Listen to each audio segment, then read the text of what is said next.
Está formada a partir de agora a rede da informação para todo o Brasil. No ar, Tele Brasil Notícias. Estamos iniciando o Tele Brasil Notícias desta semana, sempre agradecendo a sua audiência e também você que acompanha a nossa programação aí através do Facebook, Jornal Tele Brasil Notícias, ou mesmo também através do YouTube. Lembrando que você que prefere as notícias impressas, você encontra no Facebook a Hora da Notícia Rádio e TV, onde tem lá as informações diárias e atualizando o seu dia a dia com informações impressas. Lembramos sempre que o Jornal Tele Brasil Notícias é feito na medida certa, porque ele apresenta notícias desta semana e também da semana anterior.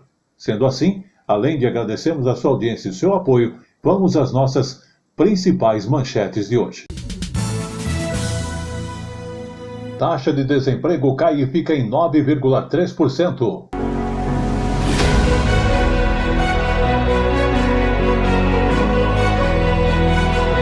Começa o Censo Demográfico 2022 do IBGE.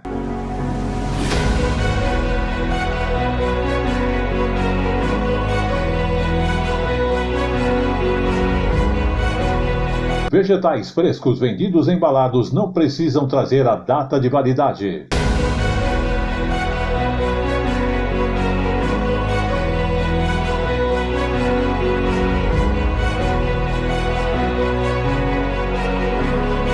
Rio de Janeiro ganha o Guia de Gastronomia da Culinária Africana.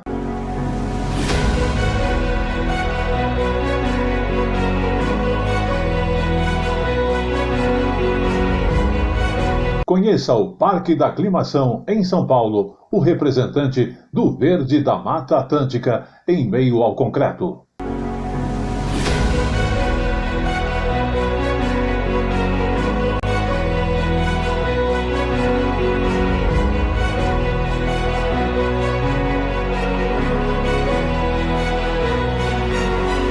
Tudo isso e muito mais no Tele Brasil Notícias.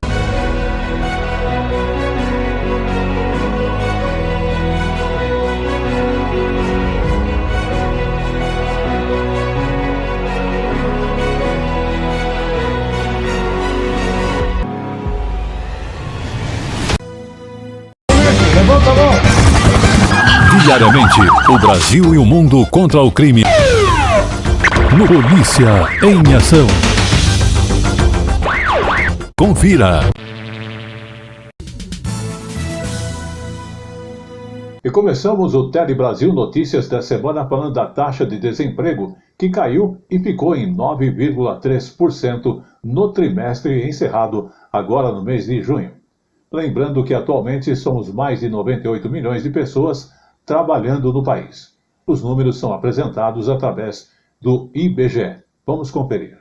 O número de pessoas ocupadas no Brasil de abril a junho deste ano chegou a 98,3 milhões, o maior desde a série iniciada em 2012.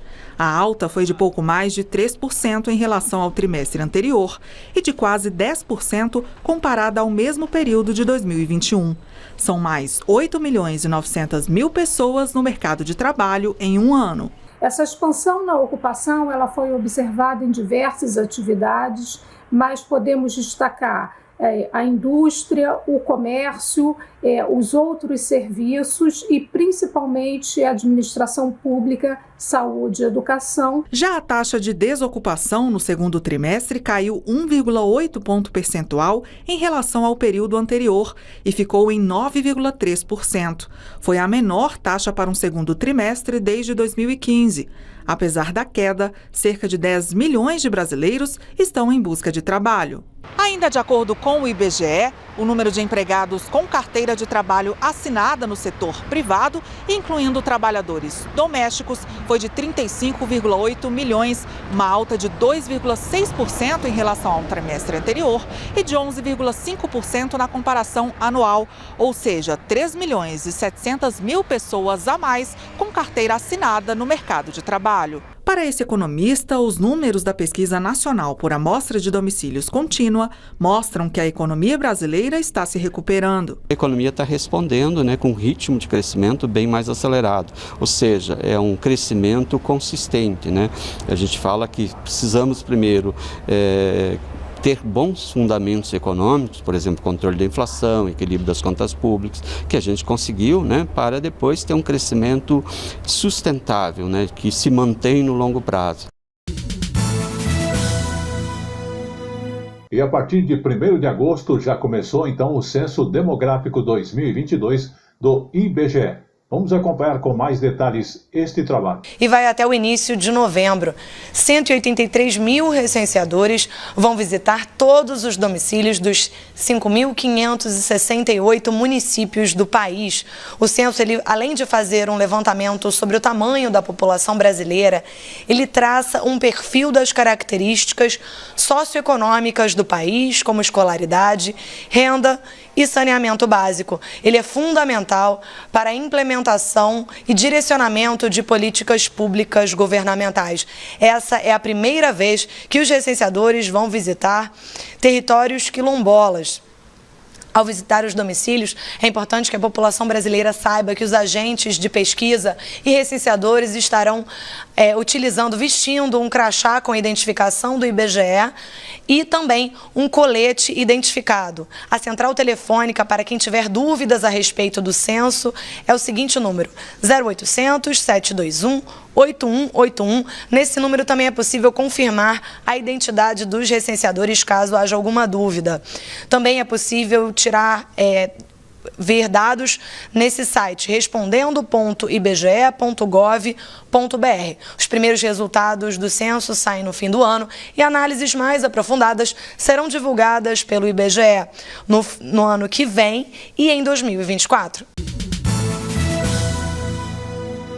Saúde. Vamos agora falar de saúde, porque o Brasil registra 1.369 casos de monkeypox. E o Ministério da Saúde instalou um centro de operações, inclusive de emergência, para conter o avanço da doença. Informações do dia 1º de agosto. Vamos acompanhar nesta reportagem da Érica Pinheiro.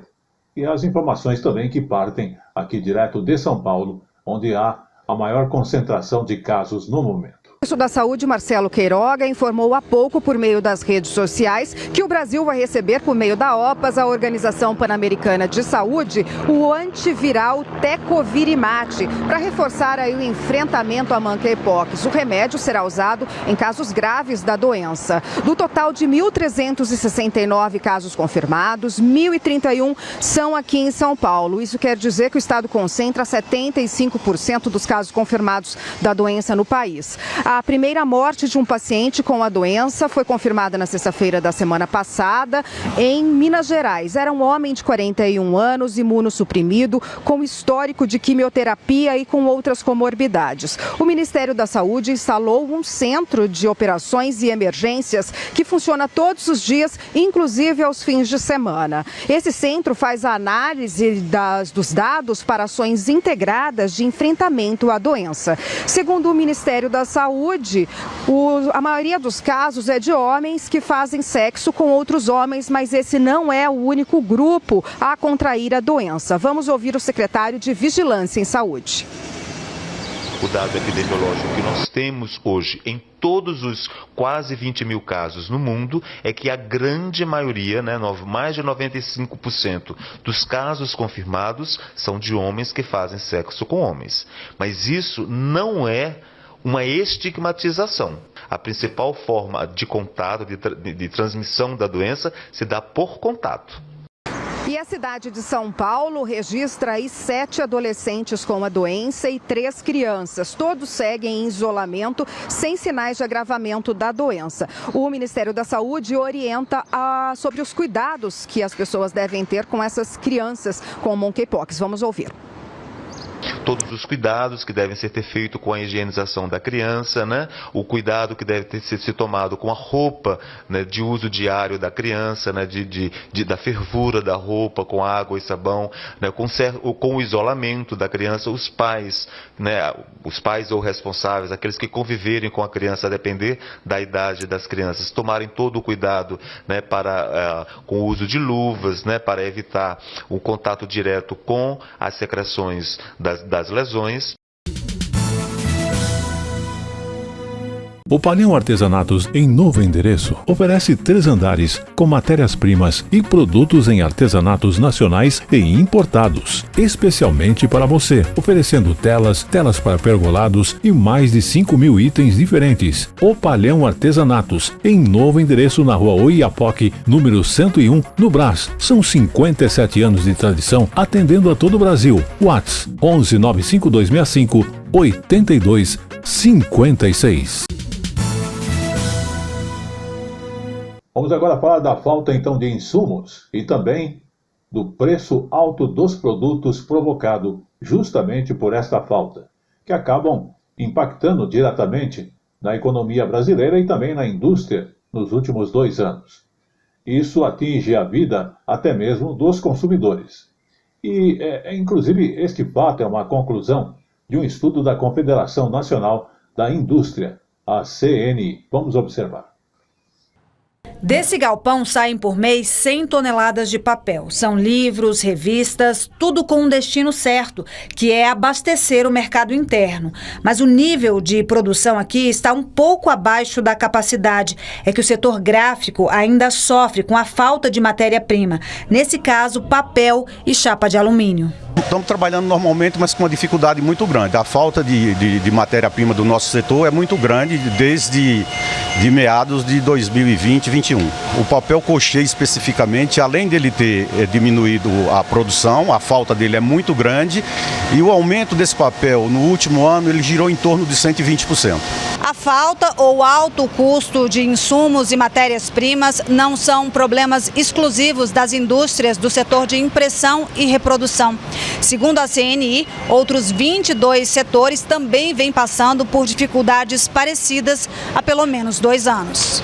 Dos 25 setores analisados pela CNI, 22 relatam dificuldade para comprar matérias-primas, aquelas que são transformadas em outros produtos, como algodão, cimento, madeira, papel e metal. Além disso, o preço dos insumos também pressiona a produção. Entre os setores mais impactados estão as indústrias de produtos de limpeza, perfumaria e higiene pessoal, de veículos automotores, de calçados, de bebidas, de produtos de borracha e a indústria de medicamentos. O contexto mundial é um contexto de inflação elevada, em que as autoridades monetárias do Brasil e do mundo têm feito sucessivos ajustes nas taxas de juros, visando combater esse aumento de inflação. A guerra entre a Rússia e a Ucrânia, os severos lockdowns na China, são outros elementos que trazem essa pressão adicional. Tudo isso desacelera um pouco a produção industrial, que caminha num ritmo mais lento e impacta diretamente a vida do consumidor. O Brasil, ele é um bom mercado consumidor e todo mundo quer ser parceiro do Brasil, né? Então por que nós não planejamos adequadamente para que isso não ocorra? Infelizmente, o que faltou de fato é esse planejamento no tocante ao fornecimento. Tribuna Livre.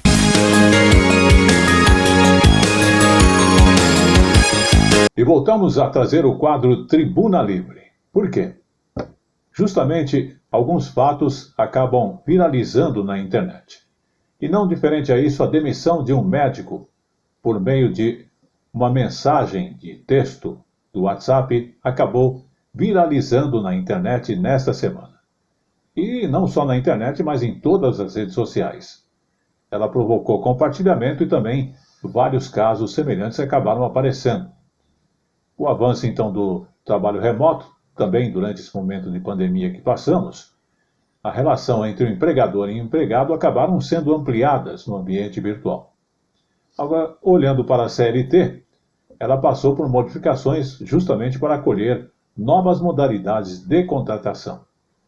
Mas será que a lei diz alguma coisa a respeito desta conduta na hora de dispensar o profissional? Não, ela não diz. E com a falta, então, deste detalhe de tratativa, o processo de demissão acaba passando pelo bom senso do empregador. Vamos observar. De repente, você recebe uma mensagem de WhatsApp e descobre que foi demitido. Já imaginou? Essa situação foi retratada em algumas postagens que viralizaram na internet nos últimos dias. O caso mais recente é o de um médico que resolveu expor o episódio nas redes sociais. Com o avanço do trabalho remoto durante a pandemia, as relações entre empregador e empregado foram ampliadas no ambiente virtual. A CLT passou por modificações para acolher novas modalidades de contratação, mas a lei não diz nada específico sobre a conduta na hora de dispensar os profissionais. A legislação, ela institui o trabalho remoto, mas ela não fala como deve ser feito o desligamento. Então, ela não traz nenhum tipo de procedimento, de modalidades procedimentais para fazer o desligamento. Então, continua tudo do mesmo jeito. Em função da falta de detalhamento na lei, a boa conduta nas relações profissionais passa pelo bom senso. E a área de recursos humanos deve dar suporte na hora de informar o que muita gente não gostaria de ouvir. Eu acho que é um momento que a gente deve ter um cuidado muito grande e onde a gente pode receber alguns insights para trabalhar alguns pontos na organização, ou daquela liderança, ou daquele time. Só em 2021, as empresas realizaram no Brasil mais de 17,9 milhões de demissões. A movimentação de chegada e saída de profissionais é rotina no mercado de trabalho e pode se tornar menos difícil quando recebe a devida atenção e é tratada de forma transparente. Que ele traga todos os benefícios que essa pessoa vai ter, que esteja organizado todos esses documentos para que a pessoa, né, já receba ali esse momento de saber como que vai ser esse desligamento e quais são os direitos que ela tem. Saúde.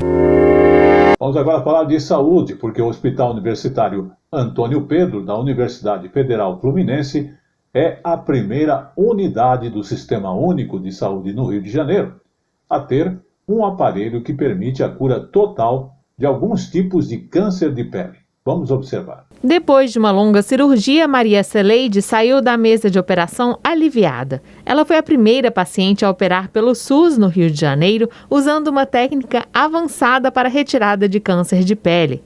Ela tirou um tumor na pálpebra. Saí bem, mas bem mesmo.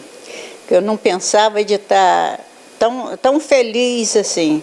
A cirurgia micrográfica de Morse pode ser usada para os tipos mais comuns de câncer de pele e permite a remoção completa do tumor, aumentando a chance de cura em 100%. Os carcinomas basocelulares, que é o tipo mais comum de câncer do ser humano, localizados na face, todos eles têm a indicação perfeita para a cirurgia micrográfica. A diferença da técnica tradicional para a cirurgia micrográfica de Morse é que depois de usar este aparelho, os médicos conseguem analisar toda a pele ao redor do tumor. A máquina é responsável por congelar e transformar em lâminas muito finas a pele ao redor do tumor. Assim é possível ver no microscópio, durante a cirurgia, que não existem mais células malignas para serem retiradas. Nesse procedimento, os médicos preservam ao máximo a pele sadia ao redor, uma vantagem grande em operações no rosto. Uma técnica consagrada para tratamento do câncer da pele, na qual a gente consegue examinar 100% da superfície operada. Então não há necessidade na cirurgia micrográfica de tirar extensas áreas de segurança além, o que permite não apenas um índice de cura muito maior, como também um resultado estético funcional superior. Vamos agora falar então do nosso dia a dia, porque vegetais frescos que são vendidos e embalados não precisam mais trazer a data de validade. A decisão, inclusive, veio depois do entendimento do Ministério da Agricultura de que o consumidor é uma pessoa capaz de avaliar, pela consistência e aparência, o produto com a sua qualidade. assim como já faz quando vai escolher um produto na gôndola, né? Ficando aqui, então, que a intenção desta medida é reduzir o desperdício dos alimentos que acabam estando bons para consumo, já que as normas anteriores, produtos embalados com data de validade próxima, deveriam ser descartados. Vamos observar esta nova orientação.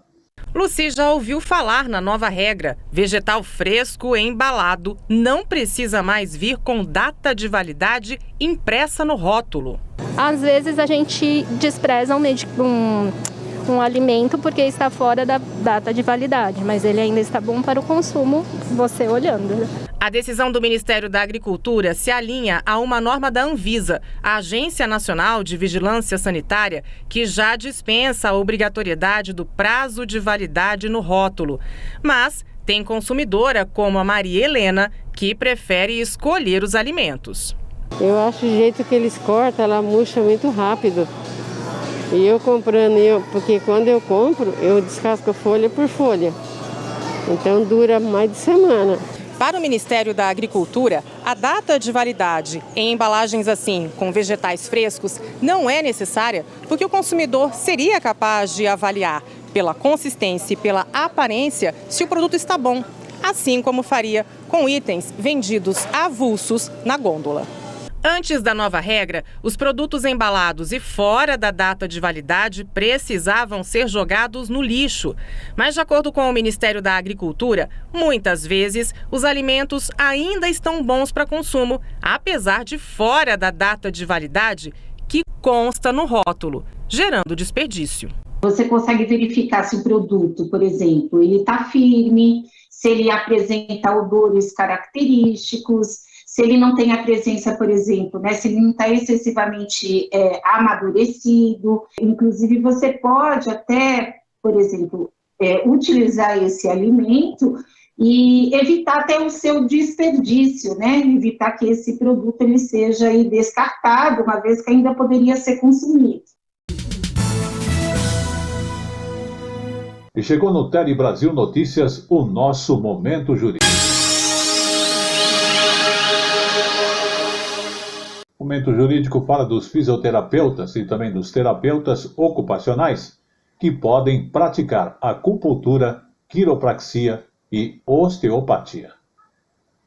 Exatamente a primeira turma do Superior Tribunal de Justiça decidiu que os fisioterapeutas e terapeutas ocupacionais podem praticar acupuntura, quiropraxia e osteopatia, além da fisioterapia e terapia ocupacional do trabalho. A primeira turma do Superior Tribunal de Justiça decidiu que fisioterapeutas e terapeutas ocupacionais podem praticar acupuntura, quiropraxia e osteopatia. Há um ano, Letícia Miranda trabalha nesta clínica de fisioterapia. Em média, atende 30 pessoas por dia. Geralmente são pacientes encaminhados pelos médicos, a pedido médico, para pós-operatórios, de cirurgias, às vezes em caso de dor, seja cervical, a coluna por completo, e parte de fortalecimento também, muscular, até a alta fisioterapêutica. O fisioterapeuta também pode atuar na área da acupuntura, porém ele precisa ter certificação para atuar. Letícia atua em traumato-ortopedia. O trabalho de fisioterapeutas como ela, assim como as atividades realizadas por profissionais de acupuntura, quiropraxia e osteopatia foram questionados pelo Sindicato Médico do Rio Grande do Sul e pelo Conselho Regional de Medicina do Estado. As entidades também questionaram trechos de resoluções do Conselho Federal de Fisioterapia e Terapia Ocupacional, COFITO, que permitiam a esses profissionais a realização de diagnósticos e a prescrição de tratamentos por considerarem que são atividades reservadas aos médicos. O Tribunal Regional Federal da 4ª Região considerou legais as normas questionadas pelas entidades. Para o tribunal, não haveria interferência nas atribuições dos profissionais de medicina. No STJ, o relator na primeira turma, ministro Gurgel de Faria, ao julgar o recurso especial, avaliou, no entanto, que o acórdão recorrido deve ser mantido apenas quanto à possibilidade da prática dos métodos e técnicas terapêuticas. O ministro frisou que as resoluções do Conselho não autorizam o desempenho de atribuições reservadas aos médicos e limitam-se a reconhecer tecnicamente essas atividades, registrando que elas podem ser desempenhadas pelos profissionais regulados pelo COFITO. Por unanimidade, o colegiado autorizou a execução das terapias, mas negou a realização de diagnósticos e prescrição de tratamentos. O entendimento foi que se trata de atividade reservada aos médicos. Tribuna Livre.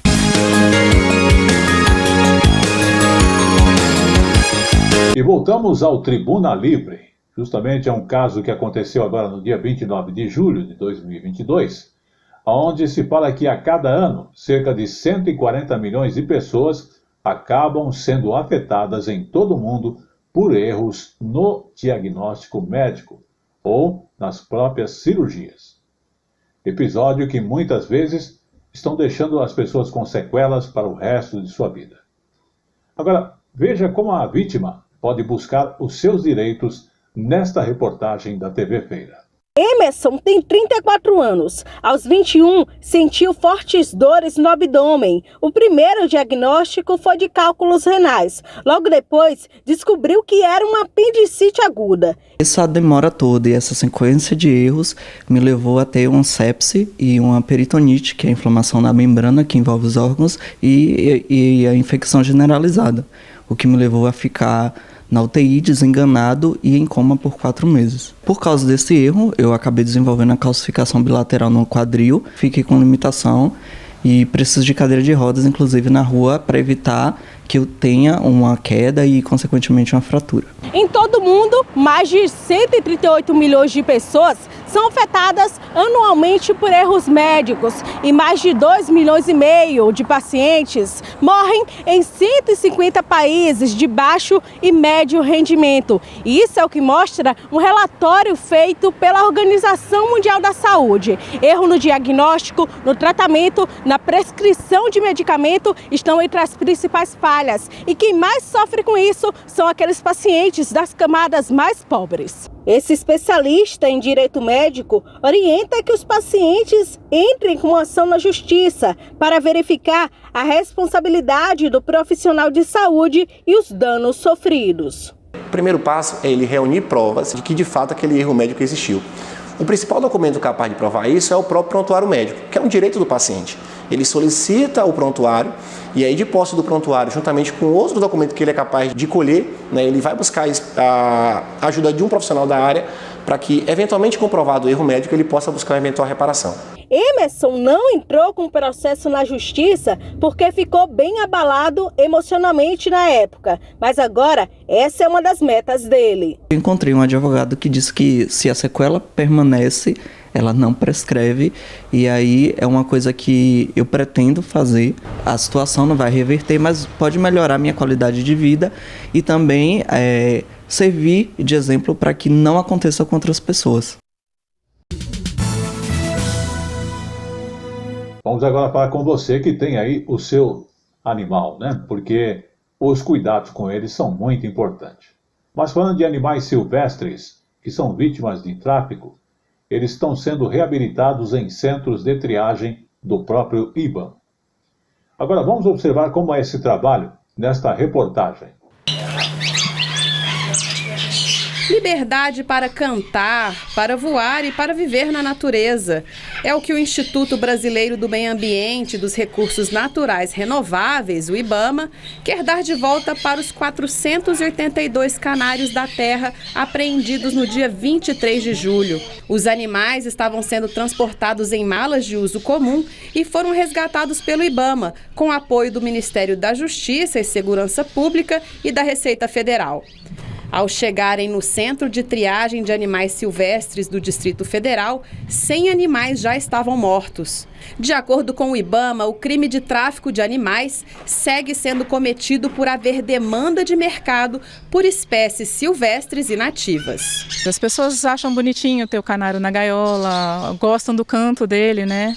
E além disso, tem uma prática terrível no Brasil de rinha. Nos centros de triagem, estes animais são reabilitados. Os servidores do IBAMA montam estrutura para recebê-los, abrindo mais espaço nas instalações, adequando a alimentação e realizando até testes genéticos para identificação de origem e espécie. O objetivo principal do IBAMA é devolver os animais à natureza. Além da fiscalização e eventuais apreensões, outra forma de resgatar os animais é por meio da entrega voluntária. Ele não vai ser autuado, ele não vai ser considerado um crime, porque ele vai estar fazendo uma entrega voluntária. E a gente vai trabalhar para reabilitar esse bicho para a gente poder soltar. No âmbito dos estados, as polícias militares agem na repressão dos crimes ambientais, com equipes específicas de defesa da fauna, flora, pesca e áreas de proteção ambiental. A população tem papel essencial no resgate dos animais. Nós também atendemos 190, onde a população em geral pode ligar e denunciar se tiver conhecimento de algum crime ambiental, criação de animais ou qualquer outro crime, né, contra o meio ambiente. E voltamos a falar de saúde, justamente sobre o adolescente que contraiu raiva. Veja a importância da vacina. Uma raiva humana no Distrito Federal e não resistiu e morreu no último domingo, dia 31, agora de julho. Observando que ele estava internado desde o dia 20 de junho, a Secretaria de Saúde do Distrito Federal acabou não informando detalhes como ele foi acometido pela doença. A raiva em humanos é quase sempre uma questão fatal e provoca encefalite, uma inflamação no próprio cérebro. Campanhas de vacinação antirrábica têm garantido, inclusive, o controle da doença, que desde 2010 registrou 45 casos em todo o país, apenas 2 curas. No Distrito Federal, este é o primeiro caso nos últimos 12 anos. A Secretaria de Saúde do DF não divulgou detalhes de como o adolescente foi acometido pela doença, mas informou que todas as medidas possíveis foram tomadas para tentar salvar o jovem. A raiva em humanos é quase sempre fatal e provoca encefalite progressiva, uma inflamação no cérebro.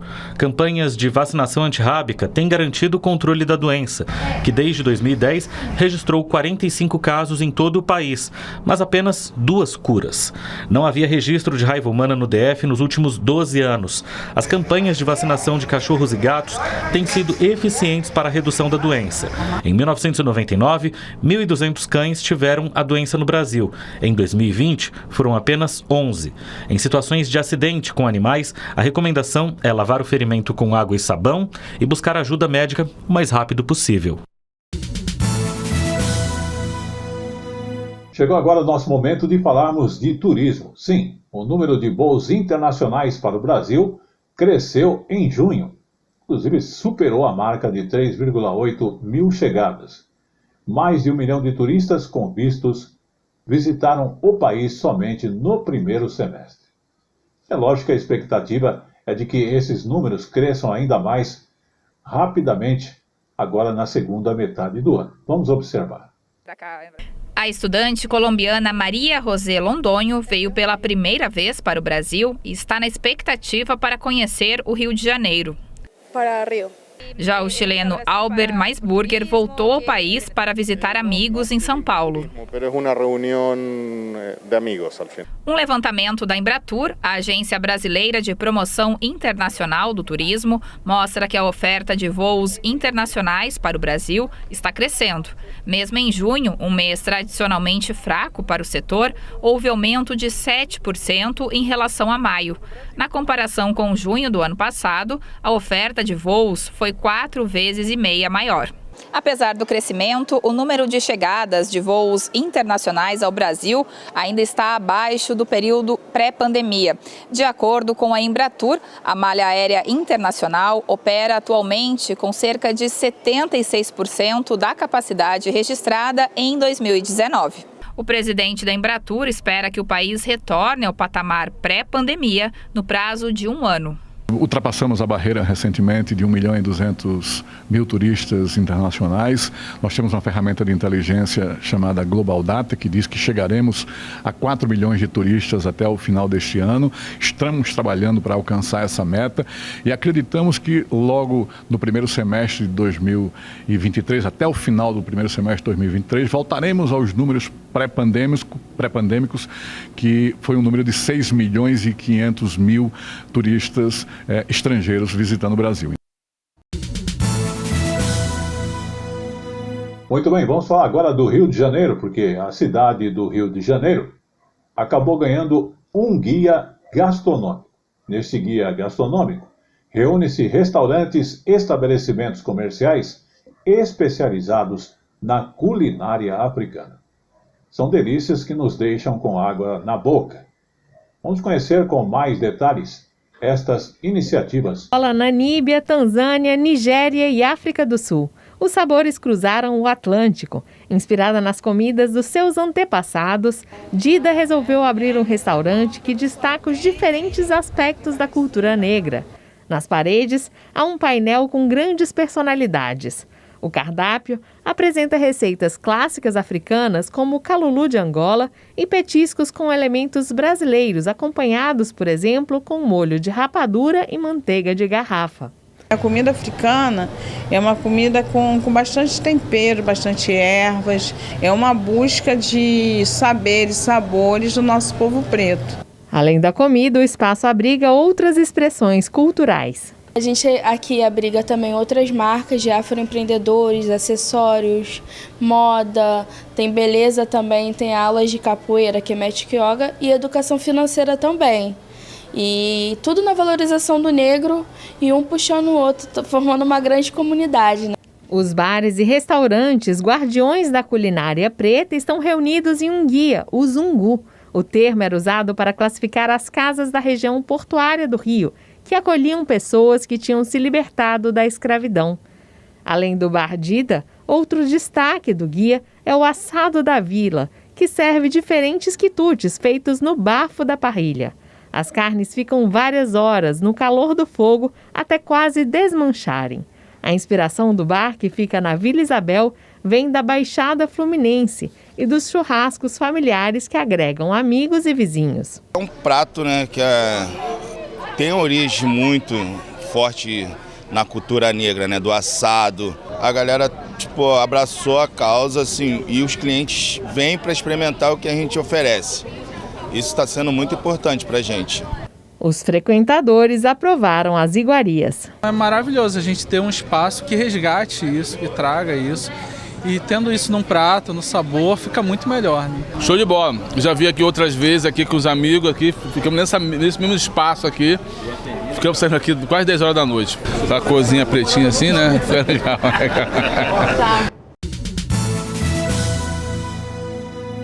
Vamos agora falar então de Brasília. Sim, porque nos arredores de Brasília, produtores rurais não perdem tempo. Eles acabaram descobrindo um novo nicho. Estão apostando nesse novo nicho e também no turismo. São visitas que unem lazer, gastronomia, interação e sustentabilidade no próprio campo. Um exemplo está no morango, que é a fruta da estação. E as chácaras aproveitam então a fartura da safra e abrem as portas para receber esses turistas de todas as idades. Vamos ver nesta reportagem da Graciele Bittencourt e também do Daniel Hiroshi. Durante o período de férias escolares, a tranquila propriedade da família Fukushi se transforma num espaço de lazer para a criançada do Distrito Federal. É que a chácara, que fica em Braslândia, se abriu para o chamado turismo de experiência. Você pode vir aqui colher o morango diretamente do pé e você tem 40 minutos para comer à vontade e depois a gente pede também para colher só o que for consumir agora e o que for levar para casa, para evitar desperdício. Elas amam morango. E aí toparam de cara. A gente vai fazer suco de morango, sorvete de morango, torta de morango. Deixar para comer alguns morangos e um bolo de morango. Com a agenda de visitação já lotada para as próximas semanas, o turismo rural se tornou a segunda fonte de renda do João, que foi um dos primeiros a apostar na produção de morangos orgânicos no DF. Morango tem que ter brilho. Aqui em casa, o nosso morango, até morango verdoso, assim, tem brilho. Morango saudável tem brilho. Não fica aquela cor fresca. Não pode ver que parece que foi ilustrado, assim, brilha, né? Morango saudável tem brilho. E é saborosa também. O pai sempre teve esse sonho, assim, de receber as pessoas aqui. Porque também no Japão tem esse costume, né? E aí eu topei essa ideia dele e está sendo muito gratificante.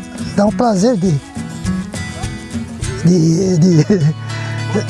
trabalhar com a minha atividade, né? Sou feliz, né, com o que eu faço.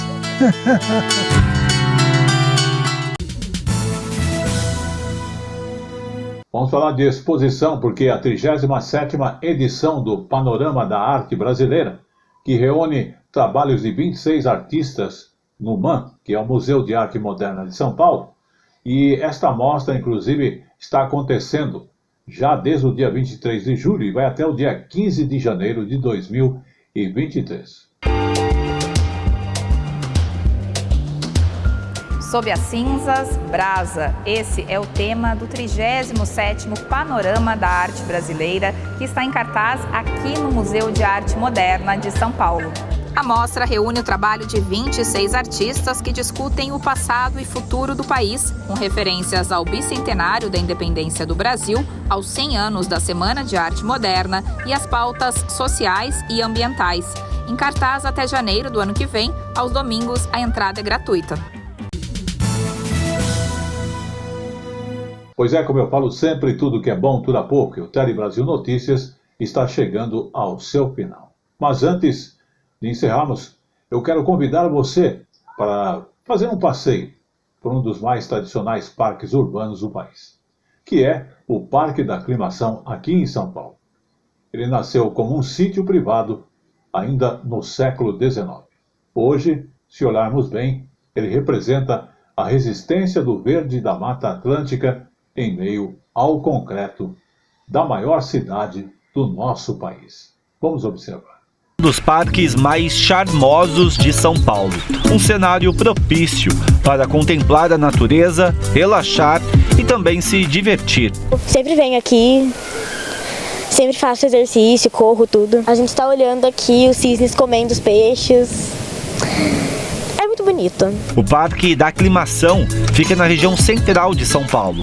São 112 mil metros quadrados que reúnem espaços para caminhadas e passeios de bicicleta, concha acústica, quadra de esportes, parquinho para crianças e muitas áreas verdes. Foram catalogadas 111 espécies animais. Aos finais de semana, cerca de 30 mil pessoas visitam o parque. Um parque bastante interativo, um parque urbano, um parque que traz muita gente morador e de fora. Uma região bem estruturada, né? Então tem muita gente boa no parque aí. Ivani está a passeio na cidade e para ela o parque é parada obrigatória. Todos os dias, 8 horas da manhã eu estou aqui, não tem horário para sair. Sério? E o que a senhora faz aqui? Anda, corre? Ando, já fiz ginástica aqui, já fiz ali, faço pedalinho, faço o que eu posso aqui. Quando eu canso, descanso, aí começo a dar massagem nas pernas aqui, ó, conforme eu estou fazendo. E assim eu curto meus dias aqui em São Paulo. A origem do parque está em um jardim do final do século XIX, criado por Carlos José Botelho, um médico de Piracicaba que adquiriu as terras. Ele queria reproduzir aqui o Jardim d'Acclimatation de Paris, cidade onde estudou. E o resultado na época ficou bem parecido. Tinha até um zoológico com animais exóticos. Elefantes e camelos chegaram a viver aqui. Toda essa área, no final dos anos de 1930, foi adquirida pela prefeitura, que criou o Parque Municipal da Aclimação. E ao redor, o bairro que levou o nome do parque também foi se desenvolvendo a partir desse período. Nos anos de 1980, o Parque da Aclimação foi tombado pelo CONDEFAT, o Conselho de Defesa do Patrimônio Histórico, Artístico e Arquitetônico, e desde então continua sendo uma área preservada dentro da cidade de São Paulo. E a primeira vez que eu vim no meu apartamento, que aqui em frente, que eu abri a janela, eu falei, aqui que eu vou ficar o resto da minha vida. Isso já fazem 27 anos praticamente, né? E é um privilégio morar aqui, né? Em São Paulo, ter um lugar desse, nossa.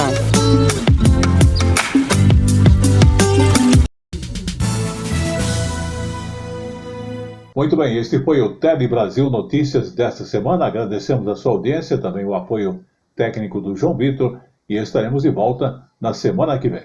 Até lá.